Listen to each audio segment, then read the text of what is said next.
Our story begins in a world in which there are monsters and ghosts, where humans can develop unique powers depending on the potential of their soul, some powerful enough to kill demons, and others become so strong that they can devastate everything. This awakening of powers in the human race happens thanks to the incident. Then the scene changes suddenly. With the journalist being mirrored on several buildings, he said that the news of the day is a guy who driving the hearse ended up killing the melon seller on the side of the road. The authorities intervened several times to investigate the cause. Grandmaster Ma challenged the king of the living dead during a live broadcast and was defeated by the other side in just one move. And in a later interview, Grandmaster Ma claimed that the other side didn't use martial arts, but attacked using secret techniques. The needle attack incident has already been solved. The perpetrator is an evil spirit called Wu. He is already in custody. And at that moment, there was a blue-haired boy inside a garbage dump. He was completely stunned, and he tells himself that this world is crazy. That blue-haired boy's name is Lin Zhao, and he's the guy who just woke up in the garbage dump. He starts messing with his hair, and he tells himself that although his hairstyle is messed up, his head is unharmed. Some characters in other stories are invincible from the first minute, being insurmountable. Lin Zhao thinks he's just a mediocre guy with no talent, just a waste to be bagged up and thrown away like a piece of garbage, and he gets very frustrated thinking about it. He thinks he's been beautiful for most of his life, but unexpectedly, he found himself in that shameful way, and he swears to himself that if he ever meets that guy who murdered him, he'll definitely kill that murderer. Until he hears the noise and wonders what that noise is, he looks in the direction the noise was coming from, and at that moment, he thinks, and at the same time wonders, if the quality of the people in this other world is so low, until he waits a bit, and also wonders when that guy had appeared, because there was a guy standing next to the wall, giving time to the call of nature, and suddenly, that mysterious guy just snaps his neck, and turns his neck completely to the side where the boy was in the garbage, with his eyes wide open and his tongue sticking out. He has a psychopathic look, and says that he can smell fresh human. The protagonist comes up to that man, goes into shock at the same moment. He wonders what the hell that is, and then the weird man calls the protagonist a big boy and tells him to let him. He examines his body and starts running towards the protagonist. He also tells the protagonist that there's no way he can escape because he's at a dead end, and the protagonist, who at that moment was only wearing shorts, becomes completely desperate, telling that strange man not to come any closer, and suddenly the man has a huge mouth, as if he were the predator, telling the young protagonist to get into his mouth right there, and the protagonist, feeling trapped, starts screaming for help. Suddenly, a pair of red scissors comes whizzing by and simply rips that strange man's head off, and the protagonist is completely shocked, seeing it happen, and at that moment, that strange man starts to fall apart, as if he were some kind of specter, and then, the red scissors return to the person who threw them, and it was a pretty girl with white hair and red eyes. She was accompanied by a red umbrella too, and then, she says quite surprised that there was her little brother, and the protagonist, stuttering a little, thanks her for saving him, and at the moment she thanks him, he also thinks that, as well as being strong, she's a beautiful woman, and at that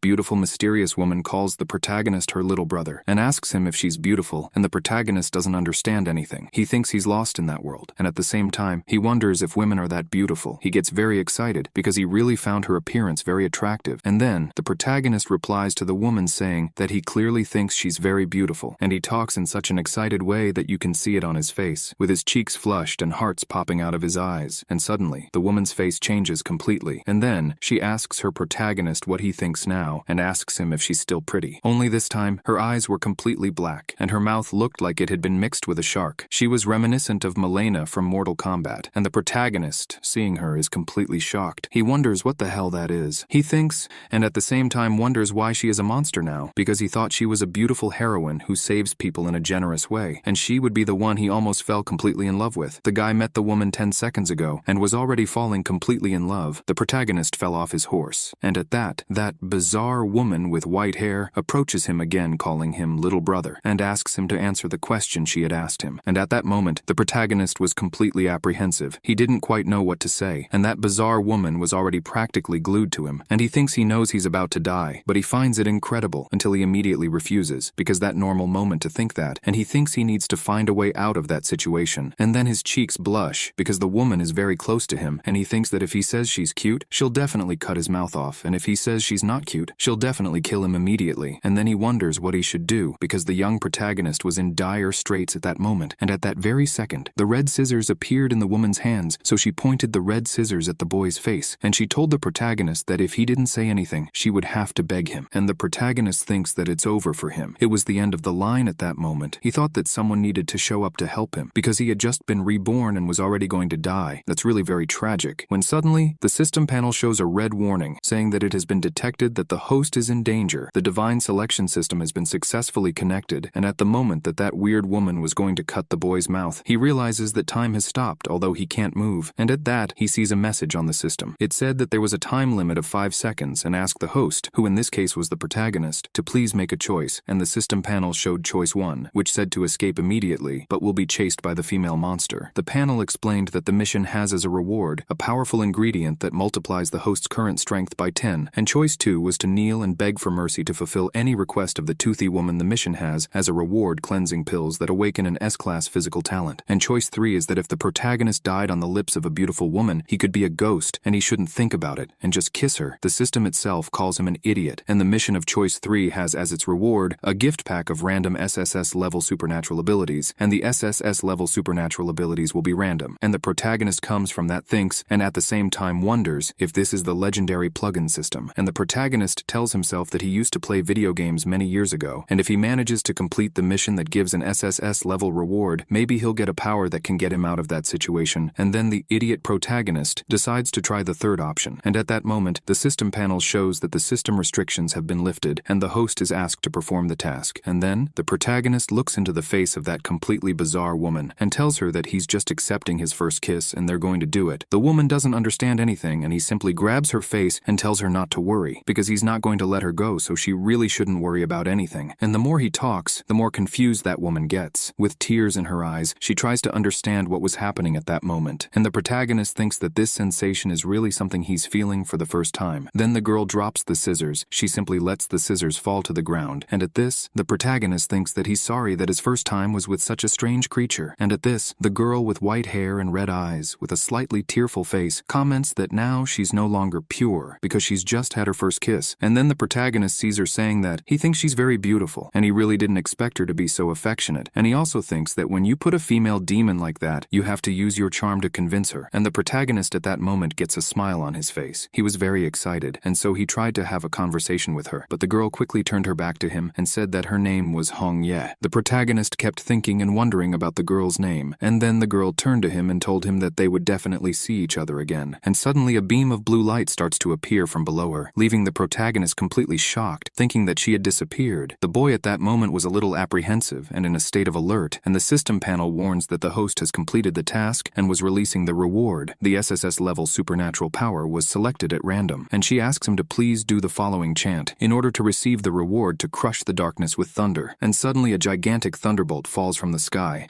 and the protagonist doesn't understand anything, wondering who would shout those words at his age, and at the same time he thinks he should forget it. After all, since he was forced to kiss her, he's still nervous because it's too embarrassing. Then he shouts, "Smash the darkness," with a thunderclap, pointing his finger upwards, and suddenly, a creature appears from the sky, and a bolt of lightning hits the young protagonist with everything. The thunder that this mysterious creature was throwing at the protagonist was so dense that some people who were present in the streets came from afar, and they were curious, wondering what it was, and also wondered if the devil was coming down from the sky. The humans wanted to know if this was some kind of celestial storm, and as a result, a woman with red hair and red heels was watching it all happen, and as she smoked without a cigarette, accompanied by her umbrella, she thought that there really is someone who has awakened the special skill level of S or higher, and as far as she knows, there is only one man in the city of Kanglin who has surpassed the S-class. The woman looked very attractive and was wearing very elegant clothes, and she was very curious, still thinking, and at the same time wondering, who is it this time, until she realizes and gets wide-eyed, because it could be the descendant of that boy, and then the scene changes. That mysterious creature that was in the sky simply begins to disappear into thin air, and at that moment, the protagonist was kneeling on the floor. He was gasping for breath, and the system panel showed him a notification, congratulating the host on obtaining the SSS level skill, better known as Chi Yui, and at that, the protagonist, feeling a little uncomfortable,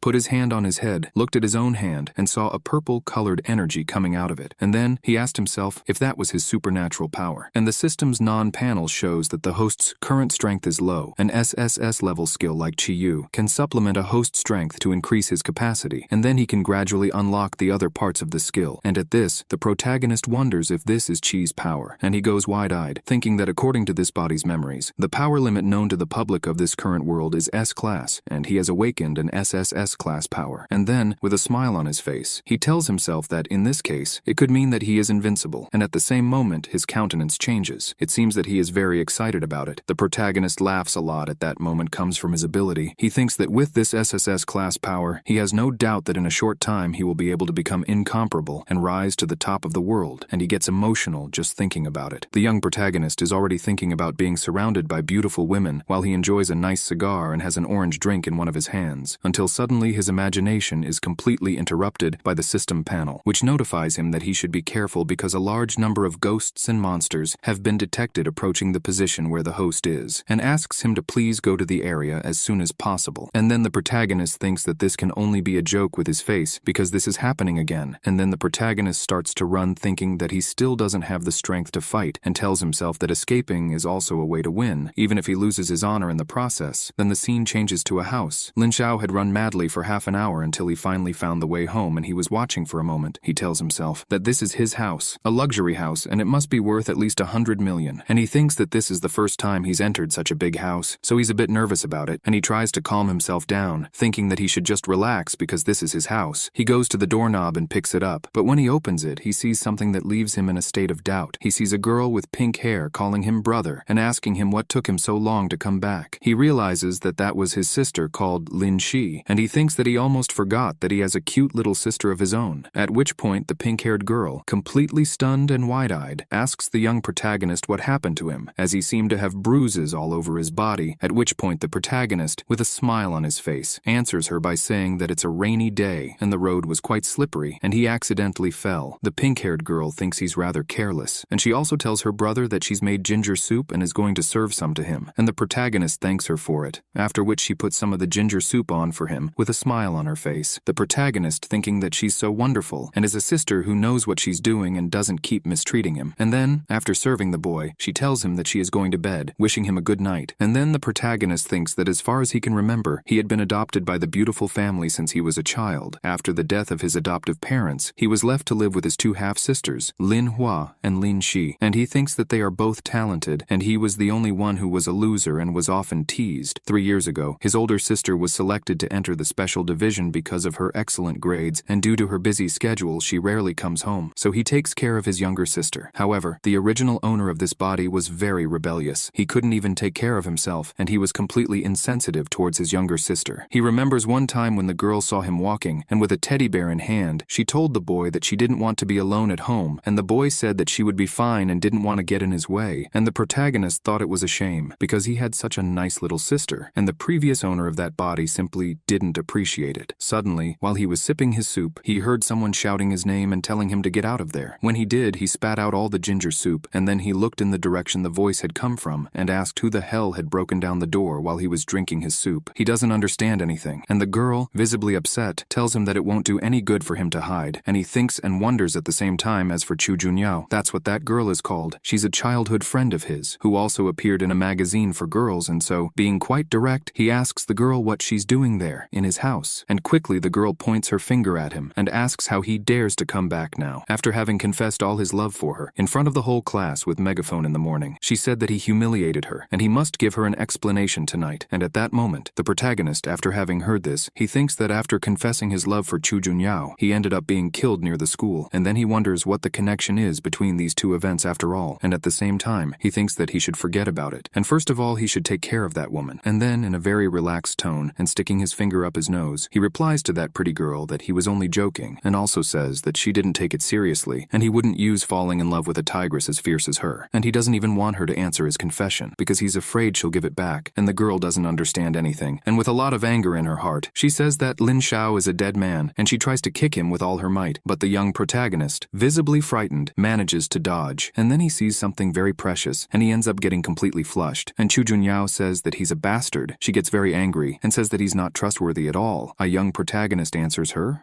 saying that he didn't do it on purpose, and besides, he asks if she doesn't feel guilty for showing something like that to an innocent teenager like him, and says that in fact, she's the one who should apologize. And then the girl angrily strikes a fighting pose, and tells the protagonist that he should be careful what he says, until suddenly, the young protagonist's little sister appears. She asks Chu to stop this. She asks Chu to stay away from her brother, and it seems that the teddy bear in her hand is possessed, because their eyes suddenly turn red, and then Chu, visibly annoyed, crosses her arms, and says that she doesn't talk to children, and then she starts walking towards the exit of the house, telling Lin Xiao that he shouldn't forget that tomorrow is the day of the school's special ability test, and the poor guy doesn't understand a word she's saying, and she goes on to tell him that he needs psychic abilities of level C, or higher to enter the Kanglin Academy, and she also tells him that she had awakened class powers, and and was sent to the academy in advance, and makes it clear that she already has a bright future waiting for her. But as for him in this life, it's impossible for him to reach her, and it's better for him to get a third-rate university and become an ordinary person who will stay at the bottom of this society. And the protagonist asks what she means by an ordinary person, and at that moment, he thinks that now that he had awakened the special power of SSS level, he could never go back to being considered an ordinary person. And suddenly the system has a notification saying that the system task had been activated, and in the notification, it said that the host is asked to choose between the following options. And the young protagonist says to himself that he can't believe the system has gone back to multiple choice questions. And option 1 is to endure this moment in peace and quiet and not give any answers, and the reward for the mission would be a 1-point increase in agility. Option 2 would be to apologize to Chu Junyao and recognize his disrespect towards her, and the reward for the mission would be a 10-point increase in strength. And option 3 was to give an answer to Chu Junyao, take an oath to recognize her powers in the future, and the reward for the mission would be a 1-point increase in strength. And the protagonist thinks that although the reward for the second option is generous, he refuses to do so, and quite forcefully tells himself that he will choose option 3, and then tells Chu Junyao that he has something to tell her, and says that he will not only follow the path of a psychic, but he will also enter the Kanglan Academy with the very strength that he possesses. And at that, the girl, hearing him say that, asks him what he just said, and at that moment the young protagonist laughs in his mind, thinking that he's so calm that he can't believe he said something so overused like that. And at that, the system's non-panel congratulates the host for completing the task, rewarding him with a strength point. And at that moment, Chu Junyao tells him that anyone can brag now, but he has to prove it with deeds, and she's had enough of talking about it, so she tells him to just be careful. And then the protagonist says to Chu Junyao that he swears that sooner or later she will regret this, and the protagonist's little sister tells him that he can, calling him brother. She says that he can certainly awaken psychic powers, and the protagonist just agrees with her. Then the scene changes completely. It was already night, and the protagonist was lying on a bed, and then that white-haired girl finds him and thinks she's finally found him. While she was touching the protagonist's chin, he was dreaming while I was sleeping, and then it suddenly changed and it was daytime, and the protagonist is lamenting that he's going to be late, and then he comes out with bread in his mouth, and the little sister with the pink hair says good luck to her brother. And at that moment, the protagonist says that she shouldn't worry because he's going to pass the psychic ability test. And at that moment, the pink-haired girl thinks that her brother is the best, and she thinks that he shouldn't disappoint his sister. And at that moment, the protagonist was running so that he wouldn't waste any time, and he says to himself that he was so tired that he felt like his kidneys were dying. And at the same time, he thinks that last night he dreamt about sleeping with the ghost woman Hong Ye, and he finds it very strange because it was so real. It was as if it had really happened. The scene then shifts to Kanglan First High School, a busy place where many students were rushing in, pedaling their bicycles in a hurry to get to the testing site, the sound of wheels on asphalt echoing as they made their way to the school's indoor lecture hall, a large auditorium where the psychic abilities test would be held. The place was full of people, with the buzz of loud voices and the obvious excitement in the air. The atmosphere was tense, as everyone knew the importance of that moment for their futures.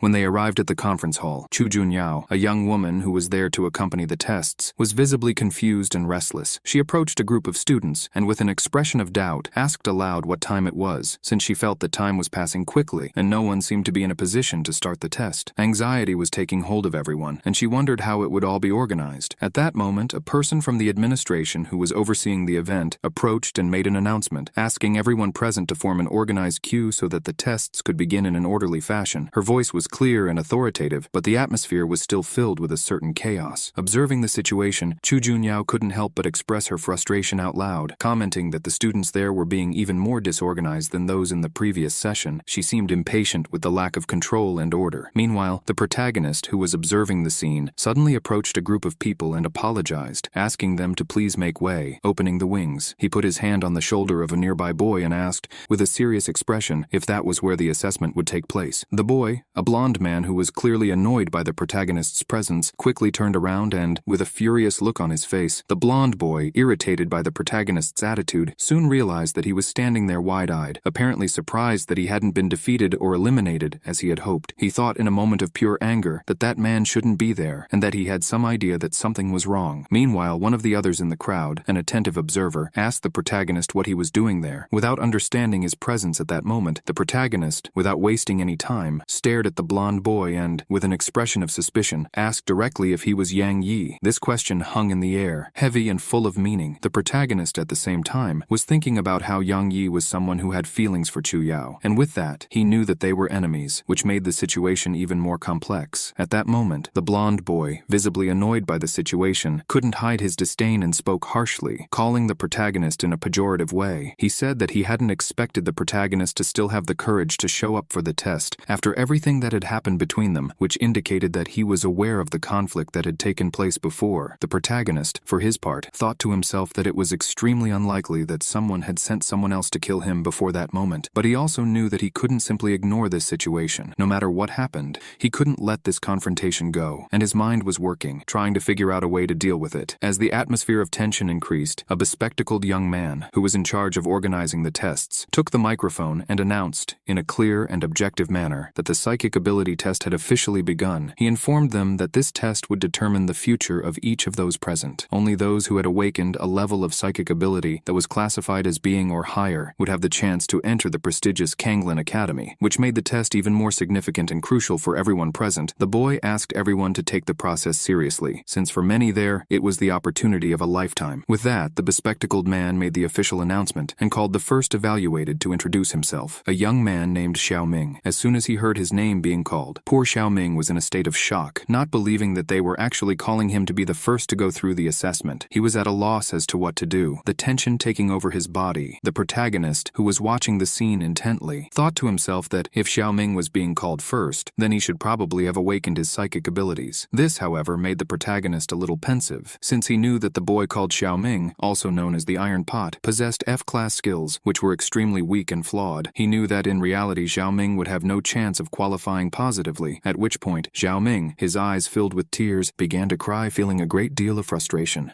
He had put all his hope in that test, believing that he might be chosen, that perhaps something surprising would happen, but now he felt that all was lost. He cried not only for his obvious failure, but also for his internal frustration, for believing that he had been chosen for the test only to see his hopes crumble in the face of cruel reality. And then, the other runner-up was Shuqiang, pepper sticks, a D-class skill based on food, and they think it's just a failure. And then, there was a boy called Hu Shuao, toilet paper, and he had failed the test miserably. Some boys laughed, seeing the whole situation, and at that moment, Yang Yi appeared, and many people worshipped him, saying they loved him and things like that. And at that moment, it wasn't B-class, it was A-class. An A-class skill is the Ghost Wolf. As everyone expected from Yang Yi, it's an A-class skill easily awakened, and at that, Chu Junyao thinks that she didn't expect that guy to improve his strength and awaken an A-class skill. And at that, the girls get completely excited watching him, saying that Yang Yi is the best, and A-class is very strong and not bad for Yang Yi, until they announced that next up was Lin Xiao, the protagonist who has SSS-class power. And then Chu Junyao thought that Lin Xiao was really going to take the test, because she didn't expect anything from him. And then the narrator said that it was time to realize real skills, and that Grandpa seemed brilliant. And then the other young people started laughing at that moment, wondering if Lin Xiao's loser had also signed up to take the test and asking who had told him to take the test. The other boys started laughing, saying that if he awakens his powers, he'll poop and eat, showing how incredulous he was at the moment. At this, the students wondered if he would be a great success, and at this, Shu Qiang thought that that loser would only be a disgrace to get up there to show all his weakness. And at this, the protagonist began to laugh, thinking that everyone was looking at him and laughing, and he thought that he must be very handsome for that. And then he began to bow, as if thanking everyone for it. Then the bespectacled boy tells the protagonist that his pants are open, leaving Lin Xiao feeling completely out of sorts at that moment. So he tries to correct what's wrong and tells himself that the pants aren't the point. And the point is that he's about to awaken the special abilities he possesses, and he's sure at that moment, by putting on his pose, that all the arrogance and prejudice will disappear. And at that moment, the protagonist says to himself that now it's time to witness the miracle. And then he puts his hand on the sphere, and everyone at that moment doesn't understand anything. And at that, the protagonist says that now they know, and at that, he says that he is the real man, SSS class skill. And then he asks who else, and at that, the bespectacled man who only knew how to criticize the young protagonist says that when Lin Xiao's class skill was FFF class, and it was IRA an invalid skill, a specific skill, and it was unknown. The protagonist doesn't understand anything, so he asks what they mean by FFF class ability, invalid ability, and the blonde man starts laughing, asking the protagonist what's the point of laughing at him, and also asks if Lin Xiao had come to make fun of him, and he continues, saying that the protagonist really hadn't let him down, and the protagonist would be the best choice for someone with no ability, and at the same time, he thinks that the protagonist is ruined, and he shouldn't even think about reaching Chu Yao's feet. He could only try if he was born again. And the protagonist, visibly shocked, thinks that he had a hard time awakening, but he would never think that he would lose completely. And then he thinks, and at the same time wonders, if he is a clown after all. Completely disgusted, he puts his hands on his head, and with a lot of irritation, he says that it's not right because something must have gone wrong somewhere, when suddenly, a hand touches his face, saying that it looked like he needed her help, and the protagonist doesn't understand anything at that moment. It was that girl who had saved him earlier, with her white hair and red eyes, and when he sees her, the protagonist automatically identifies her as the ghost woman called Hongye, and the girl says that she's there to help him, and the boy is shocked to see her. At that moment, the narrator tells everyone to wait a bit, because Lin Xiao's potential value has increased, and the narrator wonders what's going on, because it's going too fast, and then that purple energy appears in the protagonist's hands, leaving him surprised. And then the narrator said that the last dice had been measured and there was S-class potential in it, and the narrator went on to say that if he remembered correctly, with S-class power, if you practice a lot, you have the chance to upgrade your powers to A-class or higher, and Chu Junyao, seeing that, smiled and said to herself that it wasn't bad at all, and at that moment, the people watching began to comment that that line was crazy and really absurd. The blonde boy is completely indignant listening to that. He says that this can't be happening, and then the narrator says that although the protagonist's power level is only FFF, he still has the potential of a 1 in a million S-class, so this time he passed, and the protagonist starts to cheer listening to that. He shouts that yes, in the future he's going to be a professional psychic. Then the scene changes to 10 minutes after waiting for the second level test. The protagonist is fiddling in the cupboard until that blonde boy appears and approaches the young protagonist with a smile on his face. The blonde boy says that waste is always waste. Even if there is heavenly potential, after all, it's still waste. And he tells the protagonist that after the second level of the test, he's not destined to pass. The protagonist just listens to him for a moment. Because he can't help himself, he ends up laughing. With a big smile on his face, he answers the boy, asking what the hell he's talking about, and asks if this is all just jealousy of the potential he has, and the blonde boy is completely outraged to hear him say it. Grabbing the collar of his clothes and asking who would be jealous of a loser like him, he continues, telling the protagonist that if he is really capable, he should go and fight him, and quickly, the system panel pops up, telling me that the host is invited to make a choice. Choice 1 was for him to put on a calm expression, full of compulsion by directly ignoring Yang Yi. The reward for the task would be 3 agility points. The second choice would be to fulfill Yang Yi's request, to obtain painful institutions, and the reward for the task would be 3 strength points. And the third choice was to find Yang Yi and settle a grudge for true love, and the reward for the task would be 3 psychic points. And at that moment, Yang Yi tells the protagonist that he is the young master of the young family, and then he calls the protagonist out. And at that moment, the protagonist simply punches the boy in the face, saying that the second chance, and after he has fallen with everything on the ground, the protagonist, with a rather gloomy look, says that everyone knows that he asked to fight, and he has never seen the size of a favor in his life. And quickly, the system panel says that the host's completion of the task has rewarded him with 3 strength points, and Yang Yi, disgusted, on the ground and with a bloody nose, says that not even his father had hit him, and then he asks the protagonist how he dares to do this, calling the protagonist a bastard, until suddenly a girl appears, ordering them both to stop this, and she continues, saying that the second level of the practical test is about to begin. Students who have passed were able to awaken, should follow her, and prepare to proceed to the real battlefield. That girl had gray eyes and a tattoo on her waist, and the protagonist stares at her. He thinks, and at the same time wonders, what was that symbol of the snake on her arm, and he thinks that she could only be from the Kanglin Academy. And then the scene changes to a hillside road on the outskirts of Kanglin, and there were 3 buses lined up, and on one of those buses, that blue-haired woman was talking. Her name is Su Tang, by the way, and she's a student at Kanglin College, and she's also their inspector. She explains that the second level of the practical test is extremely important, and whoever passes can go straight into the academy and become an official student. So she asks them all to do their best, and then she asks if everyone heard clearly what she had just said, and the protagonist was completely shocked to see that woman, because he found her extremely attractive. The protagonist's cheeks were flushed, and he thought she had a very beautiful waist, until the girl looked at him with a very dark look, leaving the protagonist a little disconcerted, and then he thinks she's making eye contact with him, and he thinks she's not joking, and suddenly the driver is shocked, his eyes wide. He sees lots of bats in front of the tunnel, and he wonders what that is, until one of the bats hits the bus so hard that it cracks the glass, and unfortunately, the bus loses control and ends up overturning, not just one bus, but the other 2, which were going in a row. The protagonist's face was deformed after that accident. He didn't like what had happened at all, and he quickly tried to get out of the window. He wondered what was going on and how they had managed to roll over, and there were lots of bats flying around him. So he looked up at the sky and wondered where the strange bats were coming from, and Su Tang asked what was going on, and also said that they hadn't even arrived at the test site yet, and had already been attacked by ghosts. And the protagonist, listening to her, thinks, and at the same time, wonders if she really doesn't know anything. And then all the students come out and say that they should get rid of those monsters and kill all the bats, as if they were in a war. They shout that they should fight, and the protagonist, seeing all this, asks himself if those people are starting to fight out of the blue, and he believes that something really doesn't seem right. And at that moment, the blonde boy Yang Yi calls Lin Xiao and says that this time he's dead, and when the blonde boy was going to attack him, a bat simply tries to attack the blonde boy, but he doesn't like that one bit, and quickly, using his skill, he grabs the bat by the neck, and while the protagonist is running, Yang Yi throws that bat with all his might towards the protagonist, saying that he has something good for the protagonist. However, Lin Xiao is no fool. He kicks the bat and tells Yang Yi to take it back, and with the bat approaching the blonde boy, he tells the protagonist that he doesn't think he'll get away with it this time, because there's no way he'll get away with it now. Yang Yi was taking advantage of the situation, and quickly, using his skill, he cut the bat in half, telling the protagonist that he wasn't going to let it pass. While the two of them were fighting downstairs, Su Tang was in the sky defeating several bats at the same time, and at this, the students shouted, saying that they had won, and Inspector Su Tang had done a good job. And Yang Yi, completely convinced, and with a smile on his face, says that he was just warming up and asks if it's over, at which point the protagonist sees him, starts scratching his nose and thinks that the boy is just pretending, when suddenly, everything starts to shake and the protagonist starts looking around, wondering if it was an earthquake, and suddenly, chains start appearing from the ground, leaving the protagonist completely stunned and wide-eyed, wondering what the hell it is, and then, the chain tangles in his foot, and he shouts that it's a trap, and not only him but others are also caught, and then a girl with short white hair screams, asking for help and saying that she can't take it, and suddenly a guy on a motorcycle appears, and the protagonist thinks it's a ghostly smell, and then the biker man, wearing a mask, says that they should let him have a look, and he thinks that those who were caught are cute, and seeing the girl with short white hair, he comments that she looks good, and the girl with short white hair was desperate, screaming and asking for help, and then the biker man in the mask approached her, grabbing the girl's face and saying hello, calling her a young lady, and calling her over so they could play a game, but a boy came up, telling that masked man not to touch his girl, and then the masked man, hearing him say that, responded by saying that he was going to touch the boy, punching him. Suddenly Su Tang appears, shouting for that masked man to stop immediately. With her skill, she simply breaks the chain, and as she runs towards the masked man, the protagonist asks her to untie him as well, at which point Su Tang ignores him completely, telling the masked man to go to hell, but to her misfortune, the masked man simply attacks her with the chain, causing her to fly far away and spit out a lot of blood. He says that the blue-haired girl is too slow, and the protagonist quickly holds her back. At this, the protagonist with a bizarre smile on his face comments that heroes always appear when things get serious, and he thinks that this saying really is true because he is a hero there. And after he has said this, that the system panel notifies him, saying that the system task had been triggered, and on the panel it showed that the host was asked to make a choice. Choice 1, he should take Su Tang with him and leave the scene immediately, and the reward would be 2 points of agility. Choice 2 would be to kneel and beg the demon Ling Che to let everyone go, and his reward would be 2 points of strength, and choice 3 was to kill the demon Ling Che and save everyone. The reward that would be received is the fragment of alien technology to increase powers, and at this, the protagonist extends his hand and says that for him, battle strength is skill, so he chooses option 3.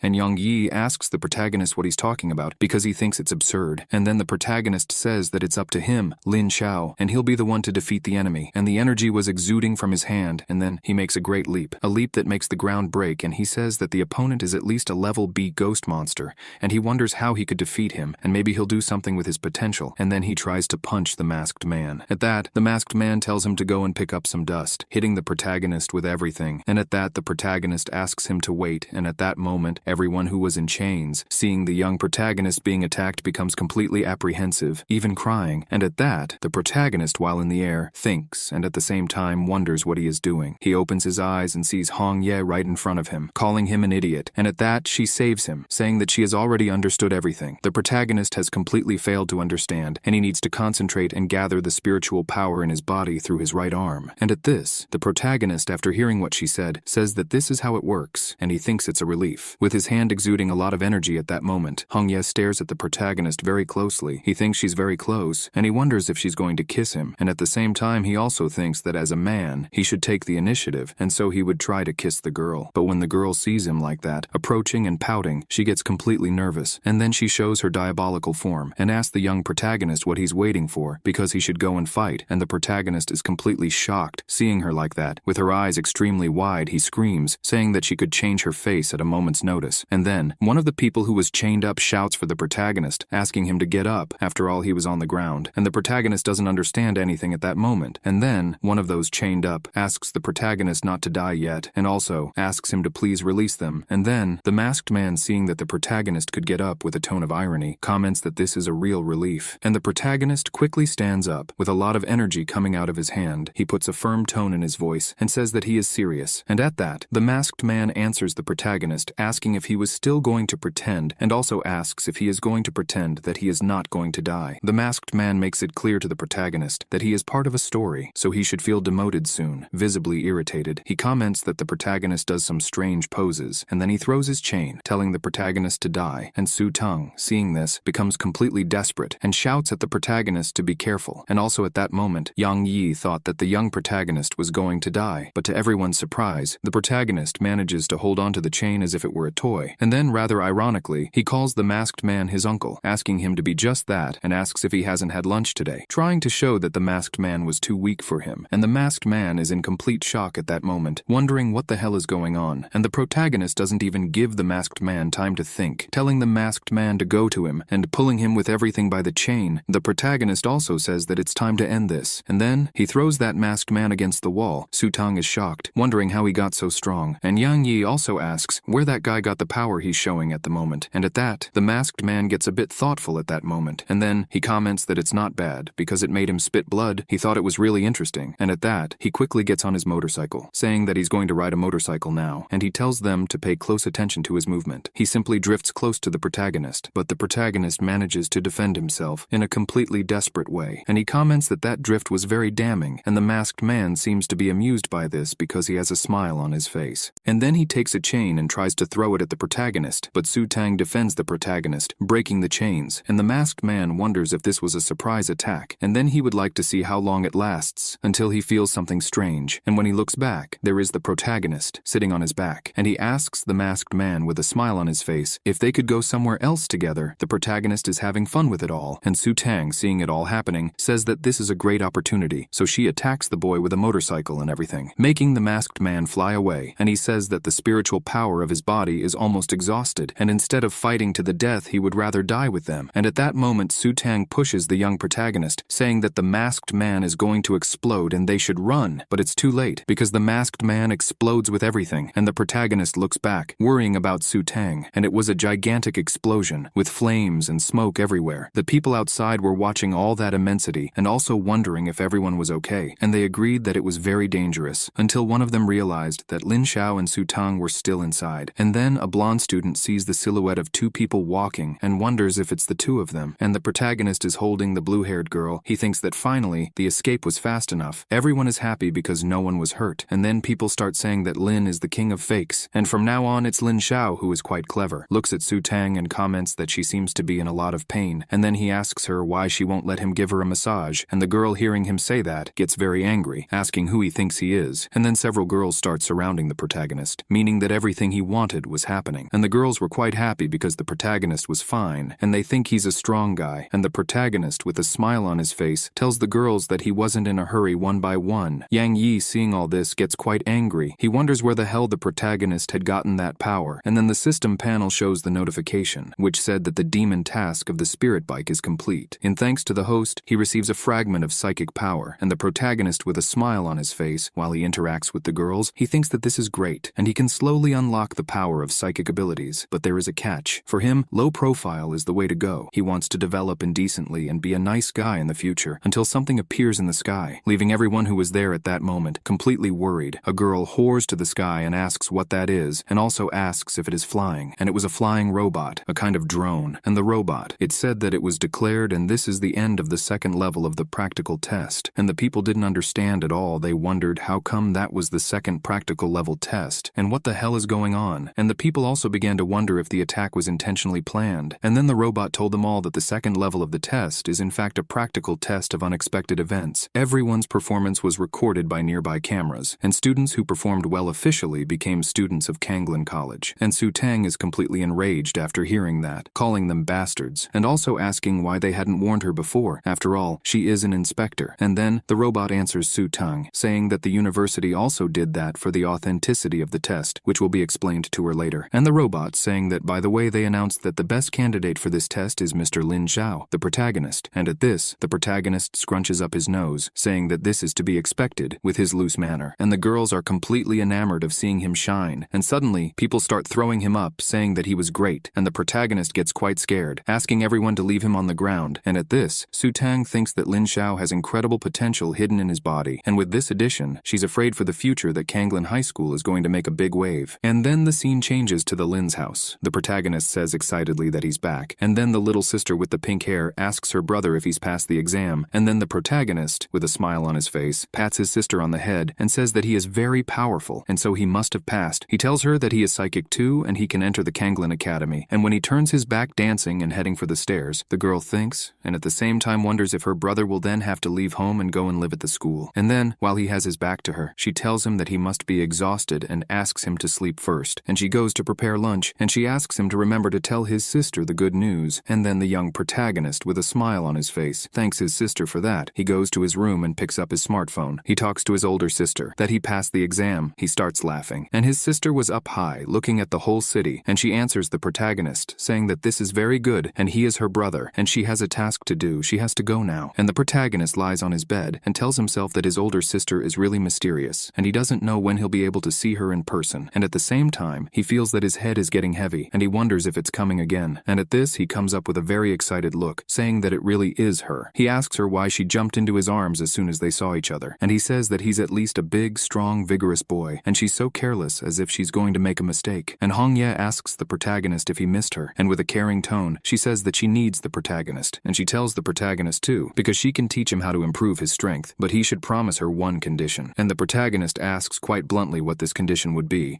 and the girl replies to him in a rather somber tone that he should marry her in the underworld.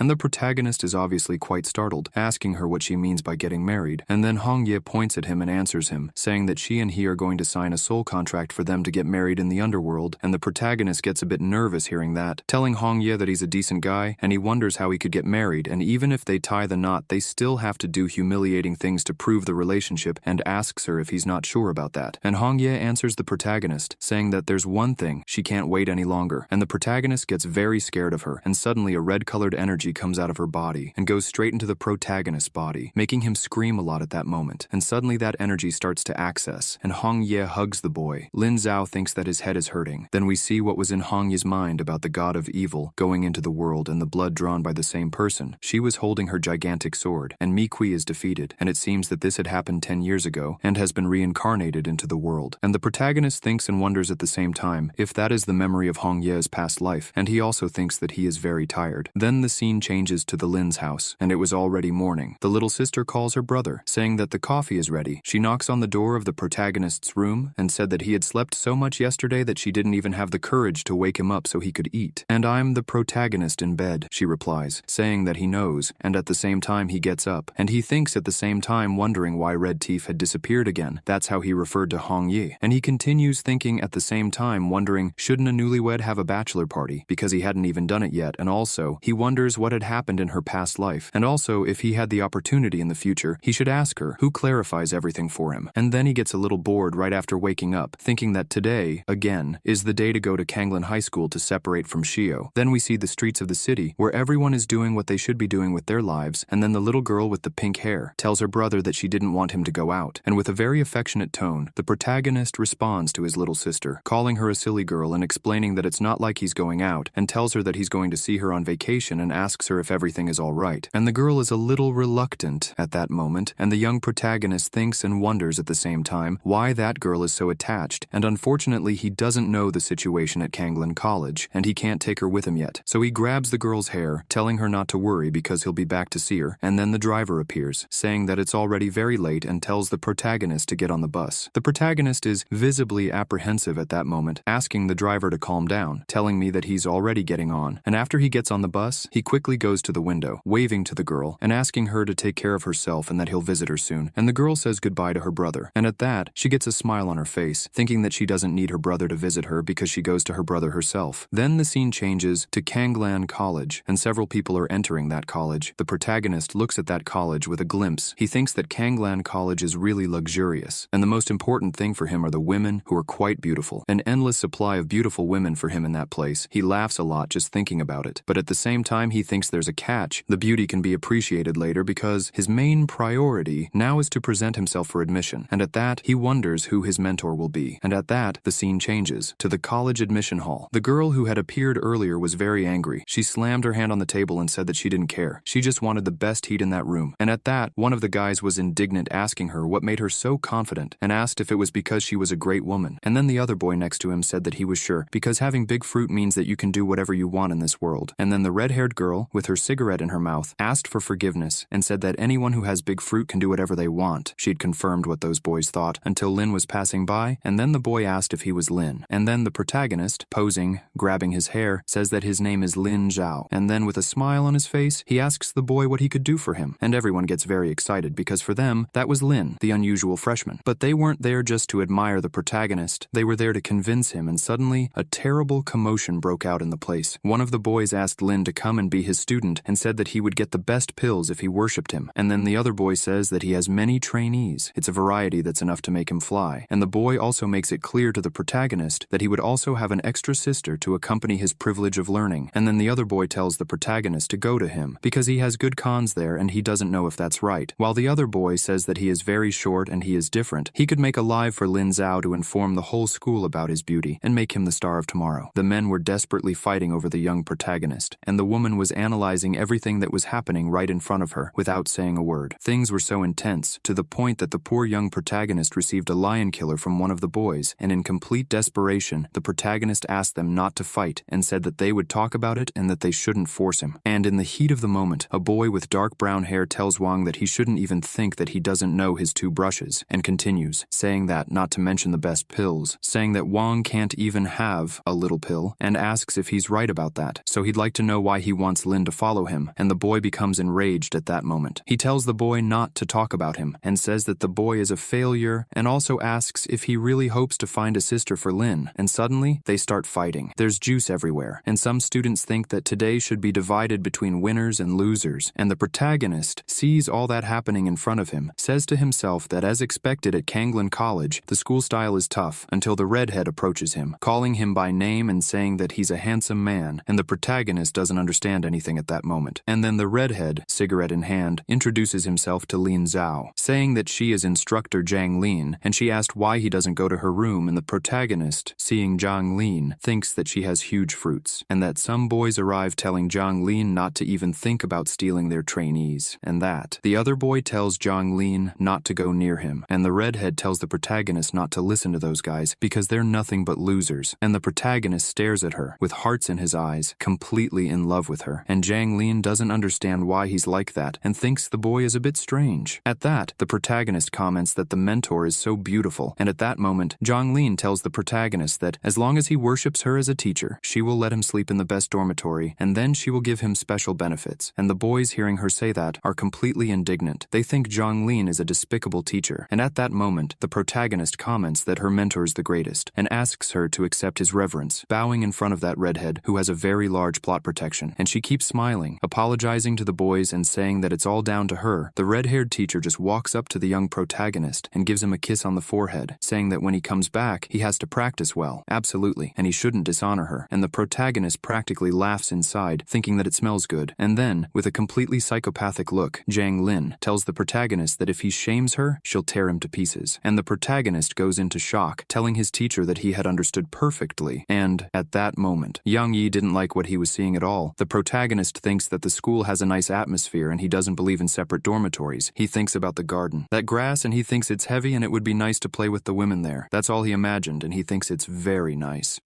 While he was looking at the dormitory, a young man put his face out of the window and asked the protagonist if he was a Lin Zhao newcomer, and the protagonist didn't understand, while he was sitting having a drink, and then the chubby young man introduced himself to the protagonist, saying that his name was Xiang Qian, and he was also a student in Zhang Lin's class, so he was the protagonist's senior, and he was going to be in charge of the guardianship. Then the protagonist gets up and goes over to Fatty, and there's a touch of the hand between them. The protagonist says hi to Xiang, and asks him to please let Xiang take care of him in the future, and Fatty starts laughing, welcoming the protagonist, and also telling him to just call him Fatty, and the protagonist says that everything is fine, and the protagonist thinks that this guy is really optimistic, and then Fatty asks the protagonist to let him ask him something, and asks if Zhang Lin is fierce, and the protagonist says that she is fierce as a murder weapon on Earth, and Fatty starts laughing when he hears him say that, and then he comments to the protagonist that he must have been attracted to her before he wanted to learn from her, and asks if he's right about that, and he asks the young protagonist if she had also promised him special benefits in the future, and the protagonist says yes, and also asks if there's anything wrong, and Fatty with a very somber tone says that he was also betrayed in this way at the beginning, and as a person who came there, he is the one responsible for telling that Mrs. Zhang Lin had deceived the protagonist, and the protagonist hearing him say that asks Fatty what he meant by that, and at the same time, he thinks and wonders if it could be that Jiang Lin has some kind of conspiracy, and Fatty says that he won't lie to the protagonist and says that mentor Jiang Lin's nickname is Witch and he won't say anymore. But the special benefit she has promised the young protagonist is really frightening, and he goes on to say that there's a good chance the protagonist won't be able to take it, saying that after all, mentor Jiang Lin's benefits don't exist, and Fatty has that he can't understand, and says that this in the water is very deep. He asks the young protagonist to be careful with it, and the protagonist says that he understood well what he meant, but he was shocked, asking Fatty if what he was saying was serious, and at the same time, he thinks here anyway. After hearing what Fatty had said to him, he was still waiting even more for this, and so he answers Fatty, telling him not to worry, because he has no problem, and Fatty turns his back to him, saying that he should take care of himself, because he's going for it. Then the scene suddenly changes to where Yang Yi was, and he tells his grandfather, showing him the portrait, that that's Lin Sao, and he's the one who was accepted as a student by Zhang Lin today. And then the old man stares at the portrait, while he goes on to say that Xing Klao is everywhere against him, but he also tells his grandfather that his grandfather had made a fool of him, and also says that his grandfather should help him. At this, his grandfather doesn't seem to be too patient for conversation, and says that everything is fine. He's aware that Yang Yi shouldn't worry. He points to the portrait of the young protagonist, and says to his grandson that he'll adjust his grandson to erase that ungrateful boy. Then the scene changes completely to Lin Zhao in a hot tub. He sighs with relief. He says to himself that it's quite comfortable, and he didn't expect the dormitory to have a special bathroom, until he hears someone calling his name, and suddenly there's a hand on his shoulder. It's Hong Ye, and he's startled. So startled that his eye pops out of its socket. He wonders what the hell she's doing there, and also asks why she's always walking around and why she's living in his body. And Hong Ye answers him by saying that in fact, she has been living in his spiritual world, and the protagonist asks what she means by a spiritual world. And Hong Ye explains that the spiritual world is a space around the soul, which contains an hour of combat called spiritual power. And she goes on to tell the boy that his spiritual world is very vast, hiding a great deal of spiritual power. And she thinks that this is all a pity because his total strength is too weak to be fully used. And at this, the protagonist, after hearing her say this, asks her if she then signs a marriage contract with him and lives in his spiritual world for his spiritual power. And Hong Ye answers the protagonist by saying that that's it. In fact, her spiritual world had broken down, and she can't store much spiritual power in her soul form on her own. So after every action and battle, she needs to replenish Lin Zhao's spiritual power on the spot, and the protagonist is her best choice. And Lin Zhao answers her by saying, in that case, they should go for a bachelor party, and he'll channel his spiritual power into her, and starts laughing, saying that. Hong Ye is amused by him saying that and says he's a bad boy. Suddenly someone knocks loudly on the door, and the protagonist asks who it is, and why they were knocking on the door at such a time. And then he quickly opens the door, asking the person if they don't know that it's bad form to bother others, but there was no one there. And the protagonist tells himself that this is strange, and also asks himself if it's a prank, and asks who the sick person is who's doing this, when he suddenly hears a noise in the bush, and he tells himself that he has an enemy situation, until suddenly he sees a figure entering the house, and he thinks that something is flying into the house, until he ends up inside the house and sees an animal there. He wonders what the weasel was doing there, and he also wonders if it's a yellow-skinned spirit, at which point the weasel asks the protagonist how he dares to dodge its attack and says that it has some abilities, and by the way, he asks the protagonist if it looks like a human or a fairy to him. And then the protagonist stares at that animal, not understanding anything, wondering if the legendary weasel was asking him for a seal, and he thinks that they said that on the night of the full moon, the cultivated weasel looks for people to ask questions, and he wonders what the others say is that it is capable of transforming into something. But there's a catch. That yellowish thing in front of him has become a spirit, and he wonders how he can find someone to ask for a seal. And the weird weasel says that that guy is baffled by the question, and this is a great opportunity. He simply turns towards the young protagonist, telling him to go to hell. But before he can do anything to Lin Sao, Hong Yi appears with her gigantic red scissors, asking that weasel how dare she touch her man, and the protagonist asks if that's a dark game for him. And then Hong Yi tells the protagonist that this kind of yellow-skinned spirit should only be killed, that's all. And the protagonist tells her not to worry, and calls her mother. And his countenance at that moment was rather disheveled, and with a smile on her face, Hong Yi asks Lin what's wrong, and at the same time inside, she finds it very cute that he ends up calling her mother. And the protagonist answers her by saying that since the yellow spirit came there to ask for a seal, they should help people and whatever it's called, and tells her to seal it like food. And I was listening to him saying that. She gets completely apprehensive, and even breaks out in a cold sweat. The protagonist's countenance was as if he was a psychopath. Hong Yi doesn't understand anything, and the yellow spirit's countenance showed that this wasn't good for him at all. Next, the weasel is tied up, and a lot of tears come out of its eyes, at which point Hong Ye asks the protagonist if he thinks the yellow skin is edible, and the protagonist replies that no matter what, they'd open it first. He wants to know how nice it is to eat yellow-skinned seeds, at which point the weasel, completely desperate, calls Lin Zhao and Hong Ye two demons, hands and asks if they really want to eat her, saying that she's a cute weasel, and the protagonist, with a very dark tone in his voice, tells the weasel that if she doesn't want to be eaten, he wants her to tell him honestly why she attacked him. And he also asks if someone had sent her to that place. I was already the protagonist, saying that she won't tell him because that Jai-sin would rather die than surrender. And then the protagonist, hearing the weasel saying that, calls Hongye mother again and asks her to prepare the fire first because today they are going to eat yellow skin grilled on charcoal, and the weasel gets completely desperate, repeating several times to the protagonist that she will tell him, and she said that the one who sent her to attack the protagonist was Yang Guang, and the protagonist thinks and at the same time wonders about Yang Guang, saying that he's actually the grandfather of Yang Yi, the oldest senior at the Kanglin Academy. He thinks that they are bent on killing him, and he needs to be more careful in the future, until suddenly the system panel pops up, asking the host to please make a choice. Choice 1 was to let the yellow one go and give a little animal a way out. The reward would be an S-Class Awakening Psychic Talent Marrow Elixir, and choice 2 is to kill the yellow one and send it to Western Paradise. The reward was a fragment of Alien Power 6, which can strengthen the power of the alien power, and choice 3 was to take on the guise of a chef, cook something with yellow, and the reward would be excellent, pot made of cold iron. And the protagonist thinks that there came the mission, and he thinks that the reward for choice 1 is more generous. But there's a catch: if he lets the weasel go, he'll end up with consequences, and maybe he can do that. He gets a smile on his face, and then he says that he's merciful and he refuses to kill. He tells the weasel to go away because he's not going to eat it. Hongye doesn't understand anything, and then he starts untying the weasel, the leaf with tears falling from its eyes, asks the protagonist if he's serious and says that he can't believe it. The protagonist says that this is serious and he should go now, and the weasel runs so fast that no one would be able to catch it, thanking the protagonist, saying that he's a good man. And soon, the system panel appears, thanking the host for completing the task and eventually obtaining the bone marrow cleansing pill that was stored in the system's backpack. Our protagonist gets a corner smile, thinking that the mission is done, so there's no reason for him to be good, and in the end, he'll soon be able to escape from the devil's cave, and he's happy about it. And then he catches the weasel, asking the weasel, calling her cute, where she's going, and asks if she's running away from home, and the weasel is wide-eyed, understanding absolutely nothing of what's going on, and trembling a lot and with a shaky voice, the weasel asks if he hadn't said he was going to let her go, and stammering, she says that the protagonist isn't going to keep his word, and the protagonist, with a smile on his face, tells her that he said he was going to let her go, but it makes sense for him to go back and bring her back, and asks if he's not sure about that, and then he yells at her to go to the pot, and after that he swaddles the whole weasel. The protagonist comments that she's fainted from fear, and Hongye asks Lin Zhao if he's going to eat the creature, and the protagonist replies to Hongye so she can forget about it. He asks her to refuse wild game, and he has a better way of dealing with it, with a leash in hand. The next day, the weasel wakes up full of phlegm in her nose, and she's completely freaked out because she realizes that there's a collar on her, attached to a chain, and she starts screaming, saying that she's lived most of her life in a great way, and she can't believe that she's going to be treated like a guard dog. She refuses. She screams for someone to save her. Then the scene changes completely. The protagonist is lying in bed asleep, and next to him is Hongye, until he wakes up and starts to stretch. He quickly sits up in bed and thinks that last night, after eating the marrow cleansing pills rewarded by the system, his body was feverish and combative. Redleaf seems to have appeared and hugged and guarded him all night, and he also thinks that it seems that having a wife is not a bad thing. At that moment, Hongye wakes up, very sleepy, and she sees that the boy is awake, and she tells him that she's sleeping so comfortably, and he asks her what happened, calling her mother again. And, at the same time, the protagonist thinks that this is strange, and wonders why he should be afraid of her. And Hongye tells the protagonist that he seems to have become stronger and more handsome, and her cheeks blush. And the protagonist doesn't understand anything, and then he goes to look in the mirror and realizes that what she just said is true, and says that it looks like the cleansing pills are working, and he's so full of power right now. He thinks it's great. And then the white-haired girl says that although she doesn't know where he got the cleansing pills,